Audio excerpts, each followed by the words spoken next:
வணக்கம் நண்பர்களே, அதுக்கு முன்னாடி வெல்கம் டு மை சேனல். இன்று நாம் தினசரி வாழ்க்கையில் பெரும்பாலும் பயன்படுத்தும் ஒரு சாதனத்தின் வரலாற்றை பற்றி தெரிந்து கொள்ளப் போகிறோம். அதுதான் ஐரன் பாக்ஸ் அல்லது உத்தரணி. இது ஒரு சாதாரண உபகரணம் மாதிரி தோன்றினாலும் இதன் பயணம் ஆயிரக்கணக்கான ஆண்டுகளை கடந்தது. முதலில் சீன நாகரிகத்தில் கிமு 1ஆம் நூற்றாண்டில் அவர்கள் உடுத்திய ஆடைகளில் சுருக்கம் அகற்ற தாமிரம் அல்லது இரும்பு தட்டுகளை வெப்பமூட்டி பயன்படுத்தினார்கள். இதுவே உத்தரணியின் ஆரம்ப வடிவம் என்று சொல்லலாம்.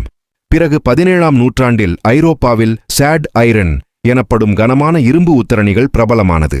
இதை அடுப்பில் வெப்பமூட்டி ஆடைகளை பிழிந்து இட்டார்கள். பின்னர் பாக்ஸ் ஐரன் எனப்படும் ஹாலோ வடிவம் வந்தது. இதன் உள்ளே சூடான நிலக்கரி வைக்க முடியும். இப்படி வெப்பம் நீண்ட நேரம் நீடிக்கும்.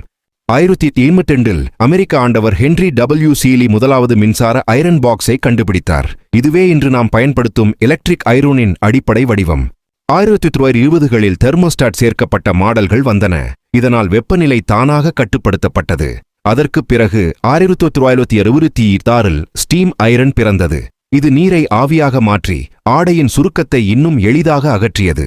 இப்படி ஒரு எளிதான சாதனமாக தோன்றும் உத்தரணி 1000 வருட தொழில்நுட்ப முன்னேற்றத்தின் விளைவாக உள்ளது. அடுத்த முறை உத்தரணியை பயன்படுத்தும் போது இதன் வரலாற்றையும் நினைவில் கொள்ளுங்கள். லைக் பண்ணுங்க, கமெண்ட் பண்ணுங்க. இப்படிப்பட்ட மேலும் பல அறிவியல் கதைகளுக்கு சப்ஸ்கிரைப் பண்ண மறக்காதீங்க.